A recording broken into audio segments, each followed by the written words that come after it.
Okay, welcome back, everybody. We're continuing with our exploration of the analysis of the notion of teshuvah, of return, based upon the writings of Rav Kook in his Orota Teshuvah, the lights of return. And we've been talking about the mystical capability of teshuvah, of repentance, to be able to reach back into time. It's like time travel, reach back into time and actually transform the event which took place in the past. You know, we're so weighted down by our past, right? It's not like it's the past on a psychic level, and on a mystical level, right? We carry a big burden, and as the older we get, we carry a bigger burden. We're walking with everything we've done for the past 21 years, 19 years, 50 years, 48 years, 60 years, almost. Okay. So, and that burden can become burdensome, right? And it weighs upon us, both mystically. It's not a figment of our imagination. You know, it's not something that you can go to a psychologist and he can wave his magic wand and it disappears and you're lifted from all the Freudian imposed guilt from the past years. It doesn't work that way because it's not a figment of our imagination. It's a mystical reality, because the past is not really the past. It's the present as well, right? This is what we discussed yesterday. But Hashem gave us a special gift. That gift is based upon a mystical reality, and that is that everything is interconnected. All things are interconnected. All people are interconnected. Everything's interconnected. And time is interconnected. Past, present, and future are all one web of interconnection. It's all one circuit. And therefore, we have the ability to transform that psychic burden, not by saying, hey, you know, that guilt, that's something that's a neurotic reaction to the past, because it's not. It's the healthy reaction to the past. But we can actually do something about that psychic burden by tshuva. By tshuva, we can actually reach back into the past, and with a internal transformation within ourselves, it sends out tentacles to the past, present, and future to transform everything. We're relieved of that tremendous burden. So we're talking more about this idea in the next chapter we're about to read today, which is in chapter 6 and subsection 6. So Perek Vav and paragraph Vav. Okay. Hamasim medabrim heim betoch haneshama. Deeds speak within the soul. That's Rav Kook's poetic way of describing. Isn't that a nice little phrase? Deeds speak within the soul. We should have that sentence on our door. Yeah, that, you know, we walk with it, we carry it, and our deeds address us. And you can imagine all these voices of all of our collective deeds that are speaking to us. That's why we sometimes feel a little crazy. There's good reason for it. Okay. Now, with that poetic introduction, that the deeds speak within the soul, we are now going to talk in a little bit more detail about what happens on a mystical level when one does teshuvah, when one does good deeds, when one does bad deeds. Okay. Now, for this discussion, we're going to need to introduce a Kabbalistic notion. And the Kabbalistic notion is two concepts which are related. One is called Or Yashar, and one is called Or Choser. Okay. Or Yashar means the straight light. Or Choser means the returning light. Now, what do those two concepts mean? So as we're going to see in a moment, that there is a constant, let's imagine the whole world as being this one big circuit, okay? Not only physically at one time, but throughout time, everything's interconnected in one big circuit here. We have an engineer over here. So we think of this one big interconnecting circuitry. So there are sources within us which originate also outside of us, which are sources of purity, and they're sources of impurity. Okay, as is discussed, let's say in Chabad Hasidut, you have a godly soul, and we have an animal soul. And of course, the origin of those comes from a mystical place, right? That the godly soul comes from the essence of divinity, and the animal soul, as we did a couple of years ago, we went through all of Tanya together. So we got a lot of history here. Okay, I'm going to start to cry. So it's okay. It's just the beginning. You just got to get Larry on board here. We'll serve you. We'll save you a spot. I'll be here for another 4 years. That's not the problem. I mean, that is the problem. That's not yeah, I guess I wasn't clear enough. No, don't worry about it. It's not personal. Maybe it is. Okay.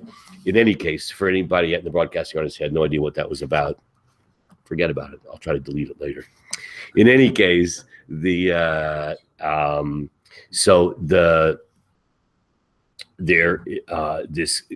godly soul, which has a link within divinity, and then the animal soul, which actually originates from what in Kabbalah is called Sitra Achra, the other side. It's where divinity is profoundly concealed. Okay, now what happens is that there is a feedback system. There are light energies which flow from the divine source downwards. Okay, that's called the Or Yashar.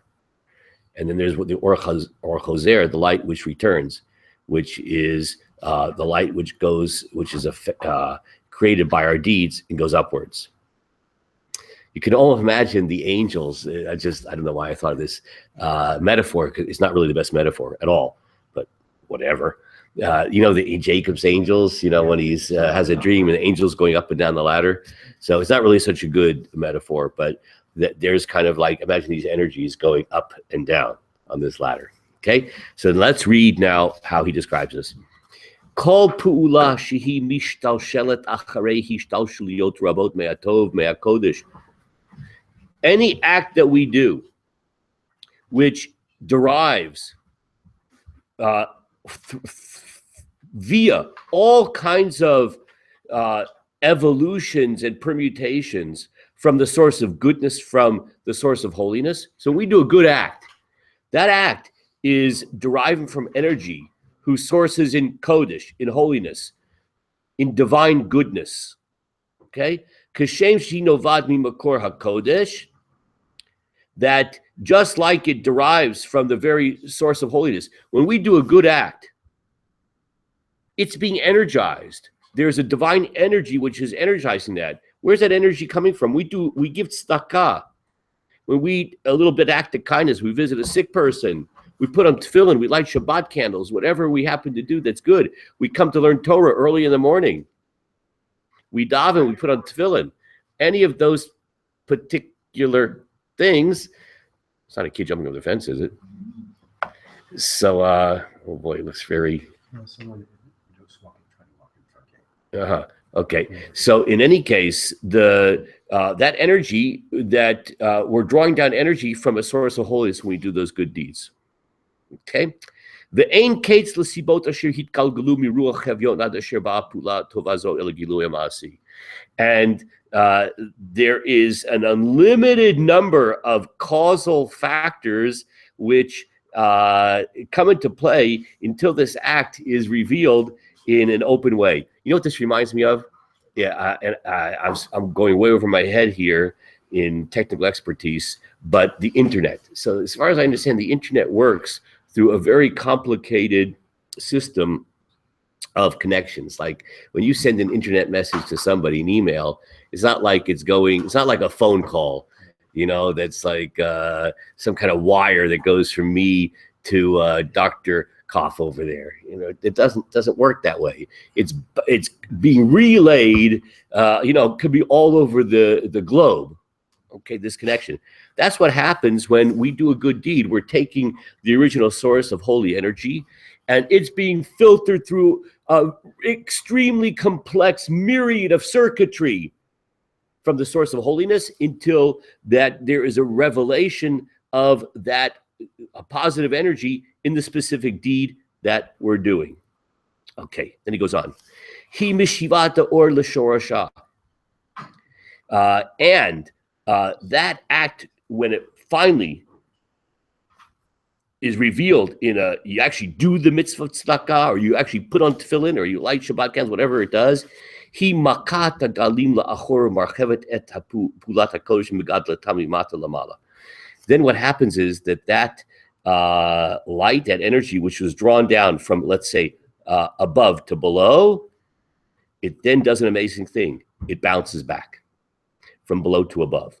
So these are the bi-directional flow of this energy that we take this divine energy, we draw it down into the world in a very complex way, and then we actually do the act.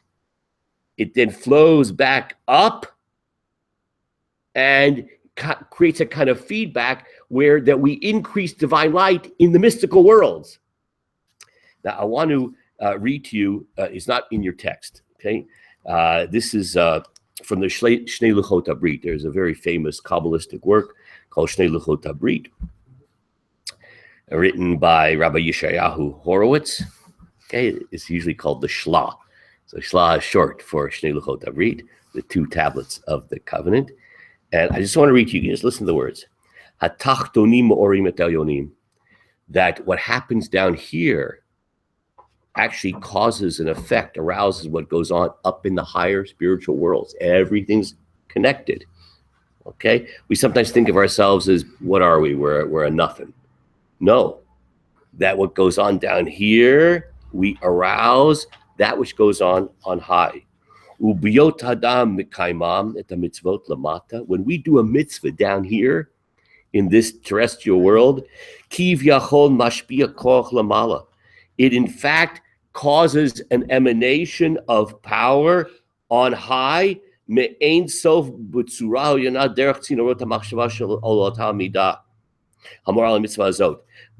particular mitzvah has a particular very precise configuration of energy, and it floats back up. It flows back up from our deeds and causes a very specific reaction in hidden spiritual worlds on high. Then the higher spiritual worlds are blessed. It's an amazing idea. Through what we do down here. See, we think of ourselves as, what are we compared to the celestial realms of existence? The celestial realms of existence are dependent upon us. The deeds that we do down here in order to experience this emanation of more light, more holy energy in the higher worlds. This is what it means when we do avodah. What does avodah mean? Service, and it called work, right? We're serving God. That in fact, tzorach gavoa, it fulfills a need of the higher spiritual worlds. It's hard for us to understand that. What do the higher spiritual worlds need us for? We're nothing but a hound dog. Not true. That in fact, avodat tzorach gavoa, what we do down here fulfills a need on the feedback system. So we draw down the holy energy, we do the mitzvah, and then it causes to flow back even greater, higher energy into the higher spiritual worlds. And then the Shla says in very beautiful poetic language, Muvuar b'mikra, this idea is explained in the Torah itself. Katuba Torah, it's written in the Torah, this idea, not just some made up by somebody later on. Shanui b'nevi'im, it's repeated and taught in the prophetic writings. Mishulash b'chtuvim, and it's written in the third part of Tanakh, right? In the miscellaneous writings. But Mishnah, it's found in the Mishnah, Talmud, and in the Gemara itself, Midrashim, all Midrashim. V'acharon chaviv b'zohar, and the last, expression of this, the most recent, which is most precious, is in the Zohar Kadosh, in the Nifstok writings of the Zohar. Okay, now that's all the good news. Now the bad news is vuadin lehefech. All this feedback system works, in fact, as well, in the opposite direction.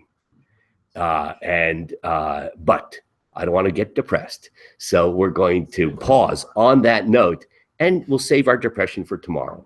Tomorrow we'll talk about how this feedback system operates when it's negative energy.